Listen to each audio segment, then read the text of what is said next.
Harry, as you know, I spent a fair amount of my life teaching, preaching, and that means I listen to sermons. And I hear very few sermons on Hebrews. I think we underestimate its power in the life of congregations in our time. But this is the chapter I hear, that this is the one that people know. This is the one that pastors love to preach on, about what faith is and what we mean by it. Help us think about faith, and help us think about faith a little bit for those of us who are so steeped in Paul that we assume that faith is hearing the word and obeying and moving into righteousness. What's faith for Hebrews? Faith is a complex kind of notion for Hebrews, that's for sure, and it doesn't map simply onto Paul. There's a certain amount of overlap. Yeah. And one interesting point that does map onto what most of us now think of as central to Paul's notion of faith is that it's not simply belief in Christ, it's sharing the faith that Christ exhibited. And Hebrews is very much in that mode of thinking about faith. We saw last time when we were talking about the Yom Kippur analogy and Christ as high priest, that at the end of the day it boiled down to Christ's act of fidelity to God and saying, "Here I am, O Lord, I've come to do your will," quoting the Psalm. Right? So that was Christ exhibiting his faith and acting according to that faith. And Hebrews is eventually going to make this very, very clear when it talks in chapter 12 about Christ as the inaugurator and perfecter of faith, the one who started it in the way that we live it, and the one who lived it to the full in the way that we aspire to. So what chapter 11 is doing is to give us examples of faith, each one of which illuminates a different dimension of what this is all about. Let me just pose two possible examples, and then I'd love to hear any others that you hold up. But we've already talked in this homily about Moses and about Abraham. Moses because he's good like the house, but not as good as the builder of the house. And Abraham because in his loins are the Levitical priests who bow down and give tithes to Melchizedek, and through him to Christ into the new priesthood. Is this more Moses is okay, but how much better is Jesus? And Abraham is okay, but how much better is Melchizedek? You know, here we seem to be in a different mode of using examples from the Old Testament. Earlier on, there was the comparison mode that the author was into, using a device of rhetoric. I'm going to sing the praises of someone, and in order to show how good he is, I'll give you someone who's also good, but our guy is better. So that's the way the author was arguing before. Here he's taking a slightly different tack. And he's taking some hints from biblical sources, from the wisdom of Ben Sira, for instance, and its praise of famous men. Our author will also have women. But in any case, so they're moral examples. We also have that in a slightly different way in the wisdom of Solomon, not talking so much about moral examples, but the continuity of wisdom and the way in which things happen through it. So our author is emphasizing continuity and doing what many preachers of a moral sermon will do, is to set up examples of people who exemplify that virtue that you're trying to inculcate or encourage.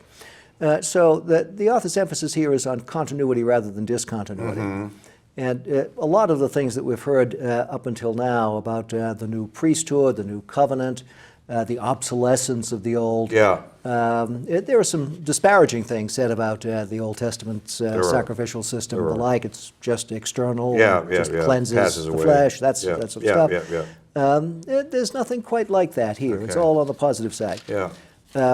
Which raises another issue, the issue of supersessionism.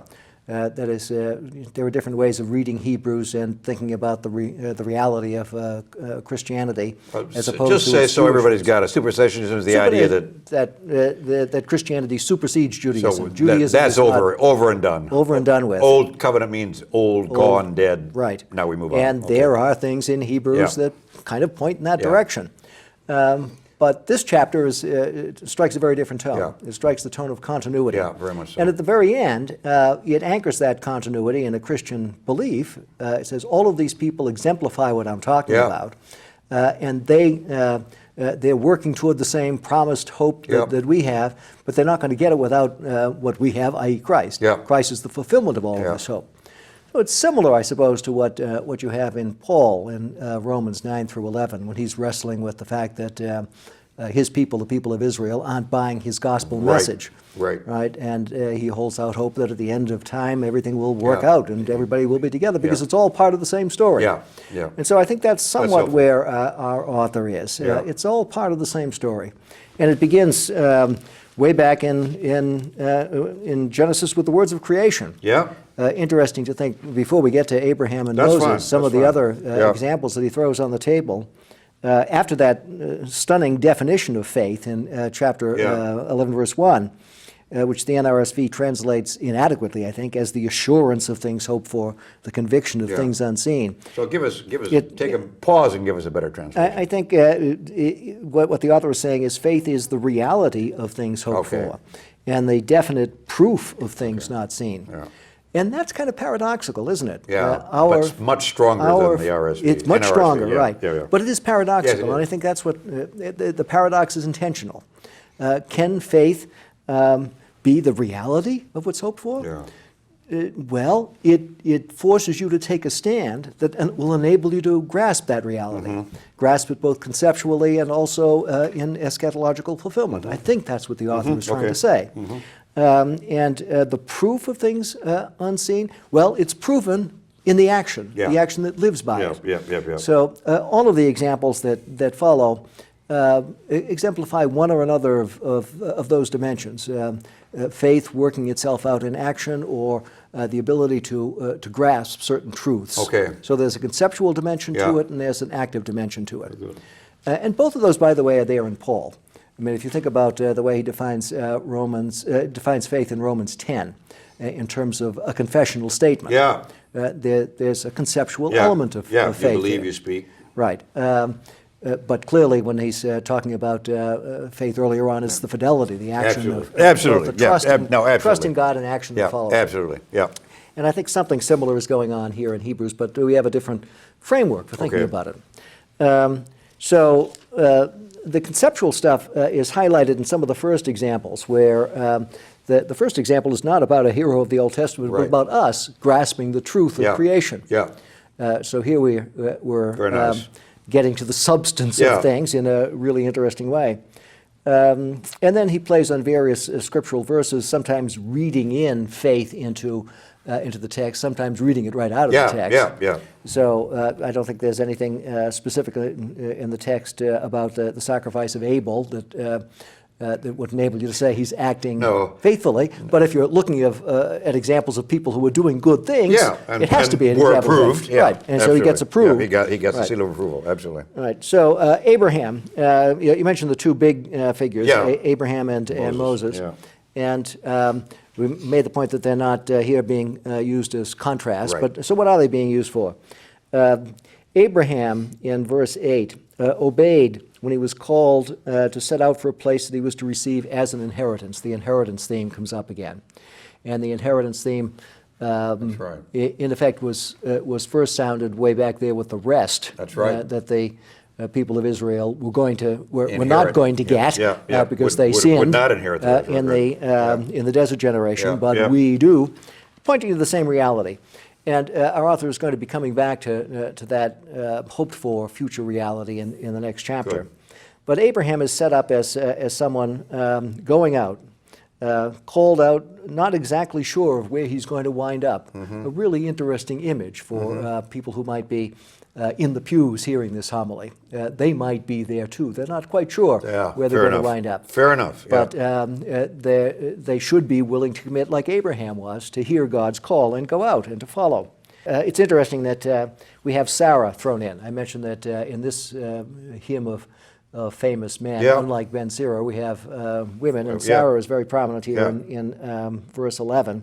The way the NRSV translates it, it seems as if Sarah is kind of a parenthetical Yeah. remark. Actually, I think she's the subject of that sentence. Okay. And it sounds a little bit odd to read it, by faith she received power of procreation. That sounds like it should be referring to a Right, gentleman. yeah, yeah. But it's actually, the Greek word is for the sowing of seed.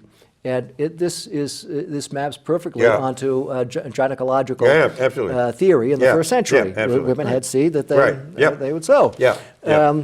And not far from the biological facts. So Sarah is held up as a model of faith, just as Abraham Yeah, was. very interesting. Okay. Okay, so you have men and women being included in this series of virtuous folk. Moses, here we get the hint of resistance to political power. We've mentioned this as a possibility Yeah. a time or two. Yeah. And if there's any way in which you could read the Moses story, it's certainly that. Yeah, absolutely. Someone who Yeah, is absolutely. not afraid of well, maybe he was afraid of Pharaoh, but our homilist has him not being afraid, not afraid to follow God's law, even if it runs afoul of political authority. Yeah. Here again, I think he has the audience in mind. Almost all of the examples that he expands on here are pointers to what I think might be the issues that he sees in his congregation. And one of the issues that we have here is a fear of persecution Yeah. from political authority. Yeah, fair enough. Getting back to Abraham for Yeah. a minute, thinking about, again, what's mapping onto the congregation, the Isaac story is told, the Akedah, the Right. binding of Isaac. Right. Very profound and problematic story about God commanding Abraham to sacrifice his son. What our author does is to read that story as Abraham making a conceptual move. I know that resurrection is a reality, and therefore I will obey go God's ahead. command. Yeah, because, that's very because interesting. God Yeah, will yeah. give him back to me. Yeah, very interesting. A curious way of reading Yeah, the story, curious, yeah. but it exemplifies a belief, a conviction in resurrection Yeah. as part of the future hope, which grounds the fidelity that is Yeah. being called for. Very nice. So Moses, resisting Pharaoh, not being afraid, keeping the Passover by sprinkling the blood, etc. Another sacrifice being brought in, the Passover sacrifice, somehow tied into the whole sacrificial notion that's somehow wrapped up in Hebrews, but not explicitly so, just by means Right, of a right, gesture. right. Yeah. In any case, Moses, I think, is the one who chooses to share the ill treatment with the people of God rather than enjoy the fleeting pleasures of sin. Yeah. That's the basic thrust there. So it all runs down to the end, where our author says, all of these, though they were commended for their faith, and some of the texts are explicit in Scripture, some of them are just in his reading, they did not receive what was promised. So there's the future hope that we're going to have to get into in the next section. And they're not going to be made perfect apart from us. Here, perfection doesn't seem to mean so much qualification as getting the promise at the end. Yeah, yeah. So this Joining is the another one company. of these terms that can have some fluid Yeah, no, yes, applications right, in right, right, the right, course of the yeah. text. Accompany us, yeah. Right, but we're all together in the same Yeah, business, is what he's saying. Absolutely. What about the references to martyrdom? Is that we'll see about this in our next session to some extent, but is this stories told because as far as I know it's all guessing, but is your intelligent guess that this is a real issue for the community, or does this remain kind of at the outskirts of their consciousness and somebody might have to die, but there's not a particular death we're Well, mourning. we know that there was persecution Yeah. of Christians from the early stage Yeah. of the movement, and people did die. Yeah. The first major collection of martyrs was in 64 when Nero made Christians in Rome the scapegoats of Right. the Great Roman Fire. Yeah. Whether that had taken place Right, we prior don't to know. this, we Yeah. don't know. Yeah. It's possible, and Yeah, if so, there's yeah. a gesture in that direction. There's at least enough to be nervous about. Right, Yeah, right. Fair enough.